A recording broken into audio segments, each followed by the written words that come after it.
Center. I'm Captain Keith Sescaliba with the Hoover Police Department, and we're here today to provide you with the latest update in the Carlee Russell investigation. Joining me at the podium today will be Police Durgis, followed by Alabama Attorney General Steve Marshall. Chief Durgis will make a prepared statement.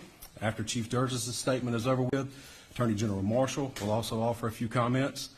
Once that is completed, both gentlemen will return to the podium, and you guys will have an opportunity to ask questions. With that, I will turn it over to Chief Durgis. Thank you, Captain. Good afternoon. Earlier today, Hoover Police detectives obtained warrants for the arrest of Carlee Russell through the Hoover Municipal Court for her actions related to faking her kidnapping and subsequently making false statements to detectives as they investigated this case. Her decisions that night created panic and alarm for the citizens of our city and even across the nation as the concern grew that a kidnapper was on the loose using a small child as bait. Numerous law enforcement agencies, both local and federal, began working tirelessly not only to bring Carlee home to her family, but locate a kidnapper that we know now never existed. Many private citizens volunteered their time and energy into looking for a potential kidnapping victim that we know now was never in any danger. This story opened wounds for families whose loved ones really were victims of kidnappings, some of which even helped organize searches in hopes they could find Carlee's alive so her family would not experience the pain and suffering that they felt when their loved ones never returned home. As we know, actions can have consequences, and that's why we're here today. This afternoon, Carlee Russell, with the assistance of her attorney, turned herself into the Hoover City Jail, where she was arrested for the following charges: false reporting to law enforcement authorities, Class A misdemeanor, $1,000 bond; falsely reporting an incident, a Class A misdemeanor with a $1,000 bond. Each of these charges carry up to a year in jail and potential fine of $6,000 upon conviction. Ms. Russell was released from jail after posting bond. We initially presented this case to District Attorney Lenise Washington, who agreed to handle prosecution through district court. After consulting with the Circuit Court of Jefferson County Bessemer Division, the case was referred back to municipal court for charging because the only applicable charges were misdemeanors. Judging from the amount of phone calls and emails that we've received from people all over the country, I know many are shocked and appalled that Ms. Russell is only being charged with 2 misdemeanors, despite all the panic and disruption her actions caused. Let me assure you, I too share the same frustration, but existing laws only allow the charges that were filed to be filed. I can tell you that I will be contacting our state legislatures on behalf of law enforcement in Montgomery and asking them to look at this law applied to these facts and urge them to add an enhancement to current legislation when somebody falsely reports kidnapping or another violent crime. Because of the attention this case has garnered, we've requested Attorney General Steve Marshall's office adopt this case, and they've agreed to do so. The Hoover Police Department wants to thank everyone that assisted us from the beginning and continues to assist us in this case as we work its way through the criminal justice system. Joining me at the podium today is State of Alabama Attorney General Steve Marshall. Thank you, Chief. Let me begin by commending Hoover Police Department Chief Durgis for his leadership in this investigation. Obviously, this captured many's attention as a result of not only the allegations themselves, but also the concern about a possible victim and being able to return her home.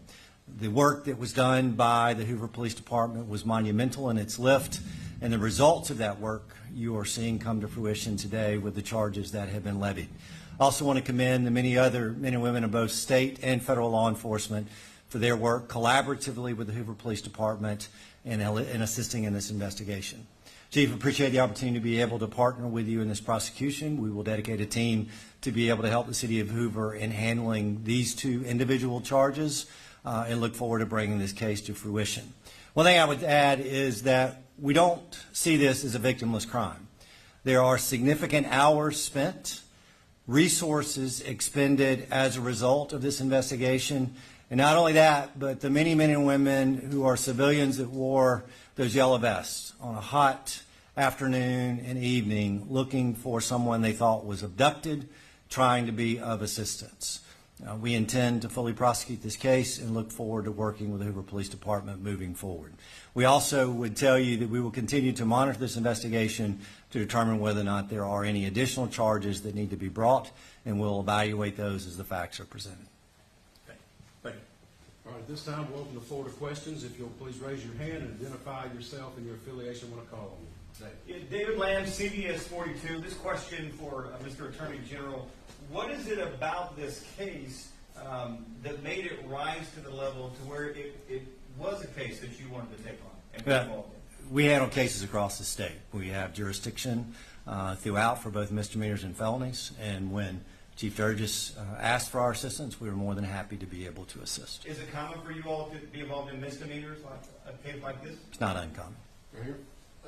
Keith Mims, WAGG 610, 100.1 FM, Summit Media. Chief, this question is for you. Yes. What time was Carlee arrested today with her attorney, and has she made bail? She has. She was processed in our facility within the past hour.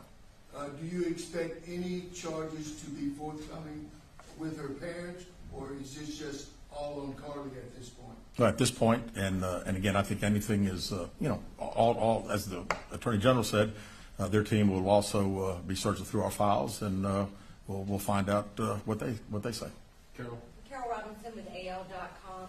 Have you, since we spoke last in the press conference, been able to retrace where she was during the 49 hours she was missing, and have you determined if she was with anyone else during that time? We have not found anything out on either one of your two questions. Right here. Valerie Bell, ABC 3340 News. Has there been any decision about a possible civil suit against Carlee and or her family? Also, what impact would this have on Hoover Police Department filing a suit have on the criminal case as well? Yeah, we have not discussed that. Of course, we talked about the hours of overtime and all the significant resources that we used. And we'll certainly be talking to the Attorney General's office about possibly getting some of those funds returned to us. Lisa Crane, WBTN 13. In an earlier press conference, you outlined some items she had taken from her employer. Any potential theft charges for that? Those would have taken place in another jurisdiction, so we would not have charges ourselves. Ajane Robinson, WBRC. Chief, do you mind repeating those charges and fines one more time for us? Sure.